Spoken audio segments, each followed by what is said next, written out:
Hey guys, and welcome back. And I'm standing in this field not because I'm depressed. It's actually the same field I was standing in the last time I introduced a car on the channel, which was the SLK. The car I'm about to introduce to you is just sitting right over there, but from that clip you saw, cast your votes. Actually, I think we could do a better introduction than this.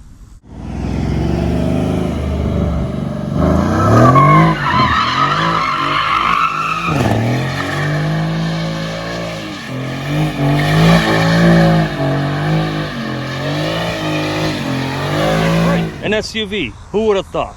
But SUVs are now all the rave, everybody's buying them, so might as well join the party. Nah, I'm just kidding. It's Lauren's new car, and it isn't one of those 43 or pretend GLCs. It's a full-on GLC 63 AMG with 4MATIC Plus and 503 horsepower. Let me show you around a little bit. So here she is in all her glory. It's got the 21-inch wheels that actually I wasn't a big fan of, being black. I'm not a big black wheels guy, but that's what she wanted. That's what we got. And honestly, after a couple of weeks of owning it, I am glad we got black wheels, because the brake dust on this car is ridiculous. Now, it's a little bit difficult to capture on camera, but this car has a really aggressive demeanor. You could tell just seeing it sitting in the parking lot when you walk away from it that it means business. And that business comes from a 4-liter twin-turbo AMG V8. And who would have thought that for the first time since 2005, I have a non-naturally aspirated car. That's right, the last time I had a turboed car was in 2005, and that was a 1.8-liter turbo GTI. It's also the first time in a long time I have all-wheel drive to dispose of. My truck is 4-wheel drive as a transfer case and everything. This car is an all-time all-wheel drive that you could switch modes in, but let's be serious, nobody's going to be using a GLC 63 to go off-roading. Now, it took us a little while to find this car. That's why I mentioned in the previous video when I was putting the suspension on the C63 that it had to do daily duties. We got rid of Lauren's Tucson. It's a fine car, but I'm not a Tucson guy, and I wanted her to be in something special. So the Tucson is gone. So she had to use my truck to drive to work every day, and I daily drove the C63 while we waited for this thing. And believe me when I say this, it's actually a really difficult car to find. And the reason for that is, especially in this spec, these cars, I guess, don't sell in as large quantities as the GLC 43s. So there's not that many on the market, and with today's crazy car market, everything is so expensive. So the wheels were one of the big issues. Now, it's not too difficult to find a GLC 63 with a 21-inch package with the black wheels, but she wanted a white one, and she wanted this interior. Honestly, I love this interior, and that's what made it so difficult to find the quilted leather with the 21-inch package, fully loaded with everything. It's got heated and air conditioned seats and all the bells and whistles that you could get on a GLC. So it's actually one of my favorite parts on this car is the interior of it. I think it looks absolutely awesome. Now, if anybody knows me, they know I'm not a big fan of wood trim, but for some reason I think the wood trim on this car, being this dark color, actually looks much better than some fake carbon fiber looking stuff.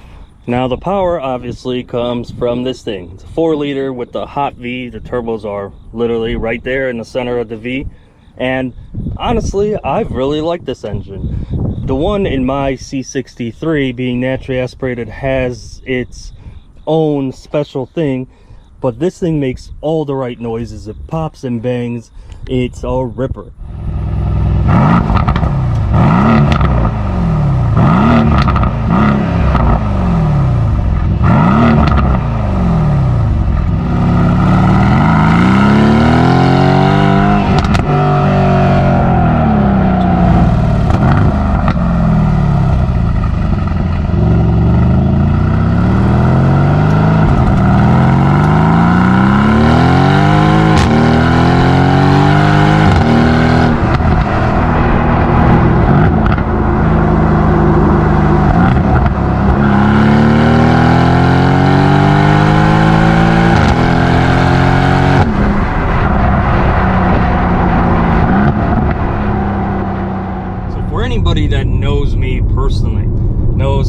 hate SUVs. I don't understand why in America that's what everybody's buying, and sedans and sports sedans especially are a dying breed. I don't understand the appeal. I don't think most people even realize that the cute little SUV you're driving is essentially a raised hatchback because they're built on the same platform with some graphics to make it look more SUV-ish, with things like thicker plastic trim around the wheels and stuff like that. Now, with that being said, we did look at an Audi Rs7. We thought about getting one of those for her, but for some reason, if I'm gonna put Lauren in an SUV, I want it to be an AMG. Nothing else will do. What's that saying that Mercedes has? The best or nothing? This car ticks those boxes. It is, in comfort mode, such a normal and comfortable luxury car, but then you put it in Sport Plus and Dynamic and turn the traction control off and it's an absolute animal, like a proper AMG. And I love that about it. It is so much fun to drive. It's very entertaining. Even when she drives it to work, she leaves it in comfort mode, but opens up the exhaust just to listen to it crackle and pop. Now, the interior is something I actually really like. We found one and looked at one that didn't have these seats, and it didn't do this car justice. These seats are the best thing for it. Overall, the interior is very nice, very luxurious. My C63, it comes from that generation before Mercedes really dived in on making their interiors as good or even better than Audi. And I have always thought that Audi had the best interiors out of any cars, that felt the most luxurious, and this thing definitely is on par and in a lot of ways better than those. As for future plans with this car, obviously it's Lauren's daily driver. It's her car. You could call her our car because I'm doomed for life anyway to be with her, right? But it is her car, so she's going to be daily driving it. So I'm not going to do any extensive modifications with it, but I do have some plans for stuff. I do want to put a tune on it, and believe it or not, a stage 1 tune on this car puts it at 639 horsepower. So that is something that may or may not have already been scheduled and will probably make an appearance in the next video. I probably want to take it to a couple events. Lauren suggested to try to take it to an autocross. A lot of autocrosses have rules that you can't have an SUV, even though when you put this thing in dynamic mode, it does hunker down and get a lot stiffer, and at no point does it feel like it's going to roll over. Even in comfort mode, it doesn't feel top heavy or like it's going to roll over. But we'll see. I'll talk to the organizers of one of the autocrosses and we'll see. Maybe I could win in class with an SUV and confuse people, because in dynamic mode, when this thing stiffens up, it is very capable. Other plans, I kind of want to take it drag racing, especially after the tune, because nobody suspects it. This car launches so hard right now at where it sits, and with another 120 some odd horsepower, this thing's going to be an absolute monster.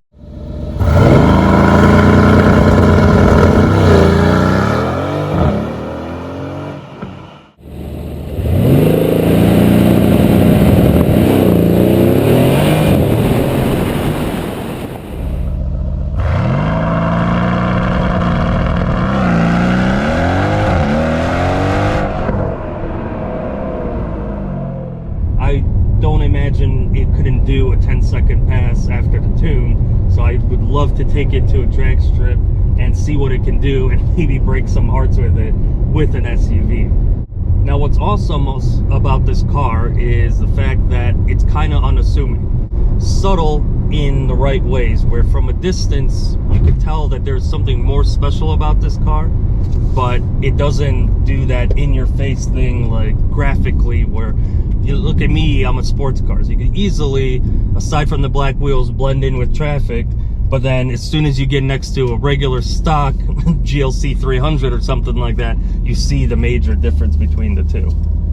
You'll definitely see more of this car on the channel. It's way too fun and entertaining not to do some content on. We did talk about putting it into a drift event, and that opening clip would very much suggest it's capable of it. This car has 21s on it with 265s in the front and 295s in the back, and has no problem turning them to smoke. Now, if we do go with that route of taking it to a drift event, I will obviously get another set of wheels and tires to put on it to thrash those. I really don't want to put that much strain on the drivetrain to doing all-wheel drive drifts with super sticky tires on a car that is very, very expensive.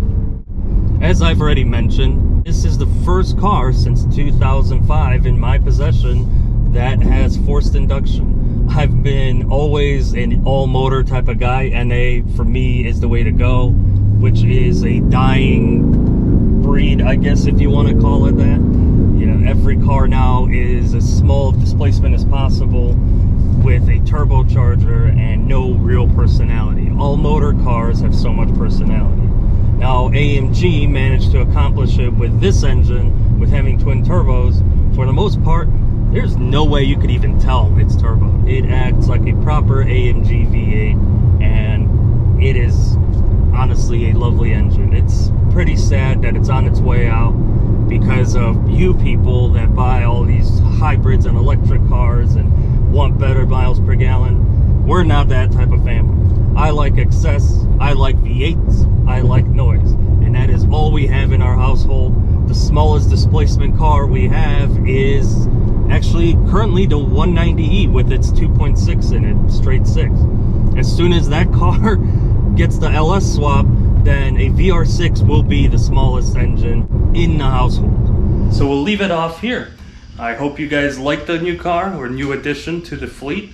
If you do, leave a comment. If you don't, leave a comment. Let me know how you feel about all these super SUVs coming out and the general death of the sedan. Sports sedan. I mean, Ford doesn't even make sedans anymore. It's crazy. So, once again, thank you for watching, and we'll see you next time.